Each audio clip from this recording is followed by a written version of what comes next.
ధర్మస్థలలో మరణాల mystery వీడుతోంది. So Dharmasthali కర్ణాటకలోని శ్రీ మంజునాథ క్షేత్రమైనటువంటి ధర్మస్థలిలో అక్కడ యువతులు, తర్వాత మైనర్ బాలికలు, ఇంకా అనేక మందిని తానే పాతిపెట్టినట్టుగా అక్కడ గతంలో పనిచేసినటువంటి ఒక పారిశుద్ధ్య కార్మికుడు ఇచ్చినటువంటి సమాచారం ఆధారంగా అక్కడ అధికారులు రంగంలోకి దిగారు. సిట్ అధికారులు అక్కడ దాన్ని టోటల్గా అక్కడ ఎంక్వైరీ చేస్తున్నారు, అక్కడ తవ్వకాలు జరుపుతున్నారు. సో ఇప్పటిదాకా 7 చోట్ల తవ్వకాలు జరిపారు ధర్మస్థలి ప్రాంతంలో. ధర్మస్థలిలో ఇంకా తవ్వకాలు అయితే కొనసాగుతున్నాయి. సో ఇప్పటిదాకా 7 చోట్ల తవ్వకాలు కంప్లీట్ అయిపోయినాయి. తాజాగా 7వ స్పాట్లో తవ్వకాల్లో ఒక కర్చీఫ్ అయితే గుర్తించారు. మరి ఆ కర్చీఫ్ ఎవరిది అంటే ఒక మహిళది కావచ్చు అన్నటువంటి అనుమానం అయితే అక్కడ అధికారులు వ్యక్తం చేస్తున్నారు. సో అది ఇంకా పూర్తిగా తెలియాలి, అది మహిళదా ఇంకా ఎవరిది అనేది. సో మరి ఆ పారిశుద్ధ్య కార్మికుడు చెప్పినట్టుగా అక్కడ కూడా అక్కడ పాతి పెట్టారా, పాతిపెట్టిన తర్వాత ఆ మహిళకు సంబంధించినటువంటి ఖర్చీఫ్ అన్నటువంటి అనుమానం అయితే వస్తుంది. సో ప్రస్తుతానికైతే అక్కడ ఎటువంటి మానవ కళేబరం అయితే దొరకలేదు. 7వ స్పాట్లో ఎటువంటి అవశేషాలు దొరకలేదు, మానవ అవశేషాలు ఏమి దొరకలేదు. అయితే ఇప్పుడే కాసేపటి కింద 8వ స్పాట్లో కూడా తవ్వకాలు ప్రారంభించారు. నిన్న 6వ స్పాట్ దగ్గర ఒక 26 ఎముకలు దొరికాయి, ఒక పుర్రె కూడా దొరికింది. సో మొదటి నుంచి spot 1, spot 2, spot 3, spot 4, spot 5 ఎక్కడ ఏమీ లభించలేదు. కానీ 6వ స్పాట్లో అక్కడ ఒక పుర్రె దొరికింది, 26 ఎముకలు దొరికాయి. మన బిగ్ టీవీ స్క్రీన్ పైన ఎక్స్క్లూజివ్గా మనం చూడొచ్చు. ఆ బకెట్లో పెట్టారు, అక్కడ దొరికినటువంటి పుర్రె, తర్వాత 26 ఎముకలు అక్కడ బకెట్లో పెట్టారు. బకెట్లో పెట్టి అక్కడ ఆసుపత్రికి తరలించి అక్కడ ఫోరెన్సిక్ సంబంధించినటువంటి టెస్ట్ ఏవైతే ఉంటాయో పరీక్షలన్నీ కూడా కావిస్తున్నారు. సో పుర్రె ఎవరిది, ఎప్పుడు, ఎంతకాలం కింద చనిపోయింది, అది మహిళదేనా లేదంటే పురుషునిదా, ఎవరిది అనేది తేల్చడం కోసం అక్కడ పరీక్షలు అయితే చేయడం నిమిత్తం దాన్ని ఆసుపత్రికి తరలించారు. ఉడిపిలోని మణిపాల్ ఆసుపత్రికి తరలించారు. అక్కడ పరిశోధన కొనసాగుతోంది. అసలు ఎంతకాలం కింద చనిపోయారు, ఎవరు చనిపోయారు, ఆ పుర్రె ఎవరిది, ఎంతకాలంగా అక్కడ ఉంది అనే దానిపైన డీటెయిల్డ్గా అక్కడ ఎంక్వైరీ అయితే సాగుతోంది, అక్కడ విచారణ చేస్తున్నారు. ఎస్, మనం రైట్ సైడ్ బాక్స్లో చూస్తున్నాం, బిగ్ టీవీ ఎక్స్క్లూజివ్గా విజువల్స్లో మనం చూస్తున్నాము. అక్కడ 8వ చోట తవ్వకాలు ప్రారంభించారు. అక్కడ ఆ స్పాట్లో ప్రస్తుతం తవ్వకాలు అయితే జరుగుతున్నాయి. కానీ ఇప్పటిదాకా ఎన్ని చోట్ల తవ్వకాలు జరిపినా కూడా ఎక్కడ మానవ అవశేషాలు అయితే దొరకలేదు. ఒక 6వ చోట మాత్రమే, 6వ స్పాట్లో మాత్రమే ఒక పుర్రె దొరికింది. పుర్రెతో పాటుగా 26 ఎముకలు కూడా దొరికాయి. మరి ఎంతకాలం కింద చనిపోయారు, ఎవరు చనిపోయారు అనే దానిపైన ఇప్పుడు ఆరా తీసేటువంటి పనిలో పడ్డారు. అసలు శవం ఎవరిది, ఎప్పుడు పూడ్చిపెట్టారు అనేటువంటి విషయం డాక్టర్లు తేల్చబోతున్నారు. సో 6వ స్పాట్ దగ్గర 5 దంతాలు కూడా లభ్యమయ్యాయి, ఒక దవడ ఎముక, 2 తొడ ఎముకలు కూడా లభ్యమయ్యాయి. సో ఇప్పటిదాకా లభిస్తున్నటువంటి సమాచారం ప్రకారం అయితే ఇంకా ఎక్కడా మానవ అవశేషాలు అయితే కనిపించలేదు. కాసేపటి కింద 7వ చోట్ల తవ్వకాలు జరిపిన దాంట్లో ఒక కర్చీఫ్ అయితే లభ్యమైంది. మరి ఆ కర్చీఫ్ ఎవరిది అంటే ఏదో ఒక మహిళది కావచ్చు అన్నటువంటి అనుమానాలు అయితే వ్యక్తమవుతున్నాయి. తర్వాత సెకండ్ స్పాట్లో, 2వ స్పాట్లో ఒక ఏటీఎం కార్డు అంటే డెబిట్ కార్డు దొరికింది, తర్వాత పాన్ కార్డు దొరికింది. అయితే దాని ఆధారంగా, ఆ కార్డ్స్ ఆధారంగా ఎంక్వైరీ చేసి ట్రేస్ చేస్తే ఎవరైతే చనిపోయారో వాళ్ళ అమ్మని ట్రేస్ చేయగలిగారు. అయితే తమ కుమారుడిదే ఆ డెడ్ బాడీ అంటూ అప్పుడు అనారోగ్య కారణాల రీత్యా చనిపోతే అక్కడ పాతిపెట్టామంటూ తల్లి చెప్పినటువంటి మాట.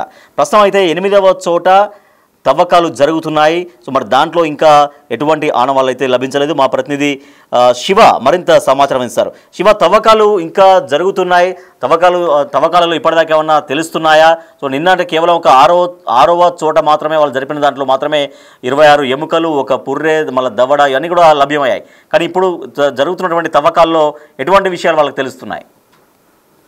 రైట్ రాజేష్, కర్ణాటక మంగళూరులోని నేత్రావతి సమీపంలో ధర్మస్థలలో మృతదేహాల కోసం త్రవ్వకాలు అనేది కొనసాగుతున్నాయి. ఇప్పటి వరకు 7 చోట్ల త్రవ్వకాలు పూర్తి చేసినట్టు తెలుస్తుంది. ఇక తాజాగా 7వ స్పాట్ లో తవ్వకాల్లో కర్చీఫ్ అనేది గుర్తించారు సిట్ బృందం. ఆ కర్చీఫ్ మహిళదే అనే అనుమానం అయితే వ్యక్తం చేస్తున్నారు. ఇక 7వ స్పాట్ లో మానవ అవశేషాలు అనేది ఎక్కడ కూడా దొరకలేదు. ఇక అక్కడ ఎటువంటి ఆధారాలు దొరకని నేపథ్యం, అంటే మానవ అవశేషాలు దొరకలేదు, కేవలం ఒక కర్చీఫ్ మాత్రం దొరికిన నేపథ్యం. ఇక 8వ స్పాట్ లో త్రవ్వకాలు ప్రారంభించినట్టు కూడా తెలుస్తుంది. ఇక నిన్న 6వ స్పాట్ దగ్గర ఎముకలు, కొన్ని 26 ఎముకలు, పుర్రెలు ఆసుపత్రి దొరికిన వాటిని ఆసుపత్రికి తరలించారు. ఇక ఉడిపి మణిపాల్ ఆసుపత్రిలో దానికి సంబంధించి పరిశోధన అనేది కొనసాగుతుంది. దొరికిన పురి కానీ 26 ఎముకలు ఏవైతున్నాయో దానిపైన పరిశోధన కొనసాగుతోంది. అంటే ఫోరెన్సిక్ ల్యాబ్ పంపించి అక్కడ ఫోరెన్సిక్ నిపుణులు దాంట్లో ఎముకలు ఎవరివి ఏంటి, ఎన్ని సంవత్సరాల క్రితం అక్కడ అవశేషాలు ఎప్పటి నుంచి ఉంటున్నాయి అనేది కూడా ఆ కోణంలో కూడా ఇటు ఫోరెన్సిక్ ల్యాబ్ నిపుణులు పరీక్షిస్తూ ఉన్నారు. ఇక అంటే శివాది దొరికినటువంటి ఆనవాళ్ళు ఆ పుర్రె తర్వాత ఎముకలు ఇంకా ఏవైతే దవడలు దంతాలు ఇవన్నీ దొరికాయో అవి ఏ స్థితిలో ఉన్నట్టుగా అవి ఏ స్థితిలో ఉన్నట్టుగా చెప్తున్నారు? అంటే ఏమన్నా మరింతగా శిథిలావస్థలో ఉన్నాయా? అంటే ఎముకలు కావచ్చు లేకపోతే పుర్రె కావచ్చు బాగా శిథిలావస్థలో ఉన్నట్టుగా తెలుస్తోందా? లేదు ఇంకా దానికి సంబంధించినటువంటి వివరాలు ఇంకా బయటకి ఎక్కడా వెల్లడించలేదా?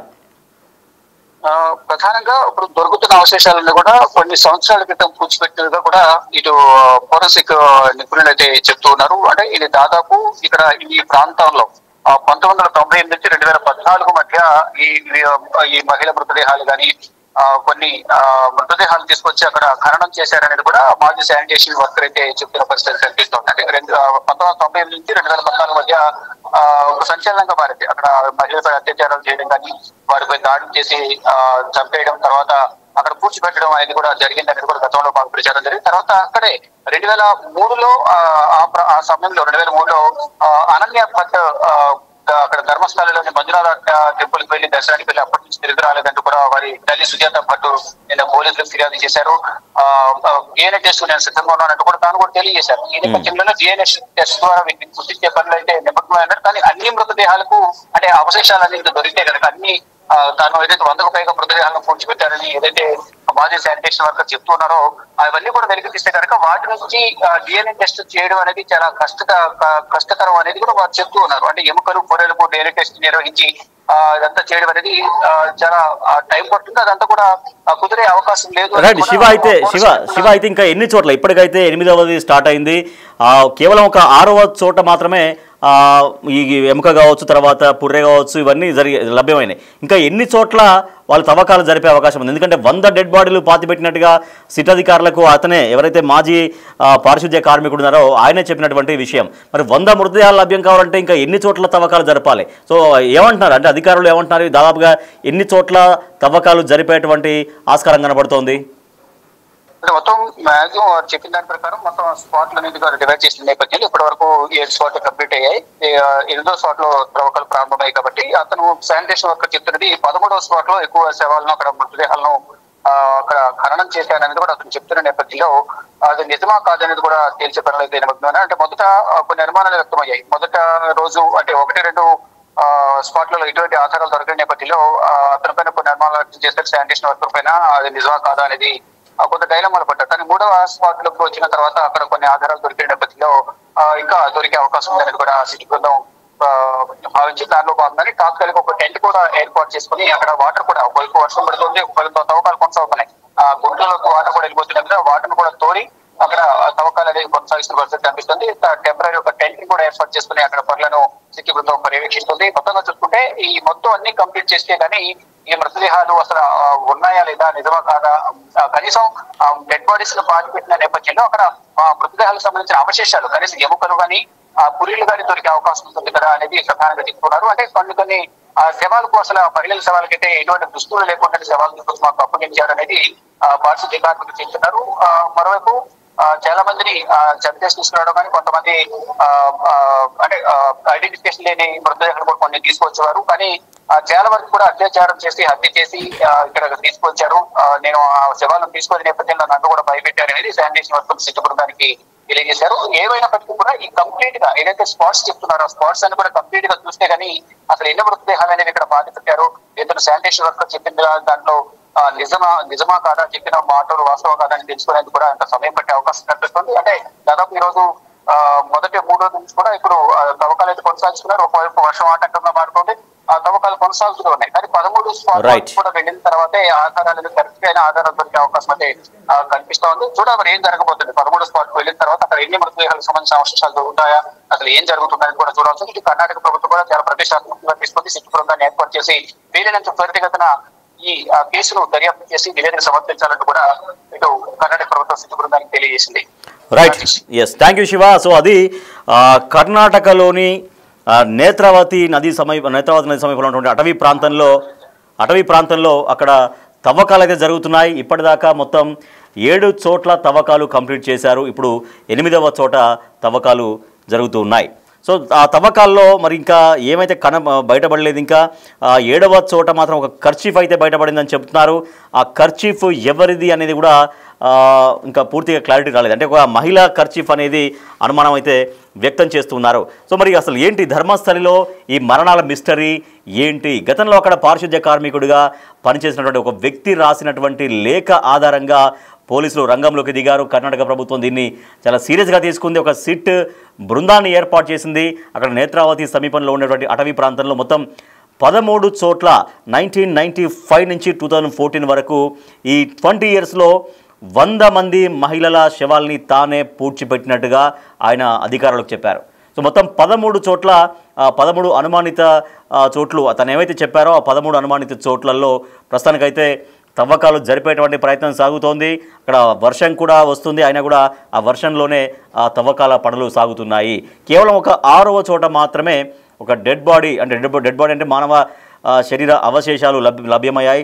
26 ఎముకలు, తర్వాత ఒక పుర్రె, కొన్ని దంతాలు, ఇట్లా కొన్ని మాత్రమే బయటపడ్డాయి. సో వాటిని ఉడిపిలోని మణిపాల్ హాస్పిటల్ దగ్గర దాన్ని టెస్ట్ చేస్తున్నారు, దాన్ని పరీక్ష చేస్తున్నారు. అసలు ఎవరిది ఆ పుర్రె? ఆడదా, అంటే మహిళదా, పురుషుడిదా? సో అట్లా అసలు ఎన్ని సంవత్సరాల కింద పాతి పెట్టారు, ఏ కారణం చేత మరణించారు, చంపేశారా, చనిపోయారా, ఇట్లా అనేక రకాల కోణాల్లో అట్లా ఫోరెన్సిక్ రిపోర్ట్ కోసం అయితే అక్కడ ప్రయత్నాలు జరుగుతున్నాయి. అదే మనం చూస్తున్నాం బిగ్ టీవీ స్క్రీన్ పైన ఎముకలు, పుర్రె ఆ బకెట్లో వేశారు. బకెట్లో వేసి ఆసుపత్రికి తరలించేటువంటి విజువల్స్ మనం చూస్తున్నాం. అలాగే అటవీ ప్రాంతంలో ఎక్కడైతే అనుమానితంగా ఉన్నాయో, అనుమానం చెప్పారో ఆ చోట్లు ఎక్కడైతే ఉన్నాయో వాటిని అక్కడ తవ్వుతున్నారు. సో వర్షం అడ్డంకిగా కొంత మారినప్పటికీ కూడా సో దాన్ని ఛేదించాలి, ఆ మిస్టరీని ఛేదించాలి. అసలు ఎంతమంది చనిపోయారు, నిజంగా మరి అతను చెప్తున్నటువంటి మాట నిజమేనా? 10ల సంఖ్యలో, ఆ మాటకు వస్తే 100 మంది మృతదేహాలు పాతి పెట్టారని చెప్తున్నారు స్వయంగా. సో మరి అవన్నీ నిజమా కాదా తేల్చేటువంటి పనిలో మాత్రం సిట్ అధికారులు ముందుకు వెళ్తూ ఉన్నారు.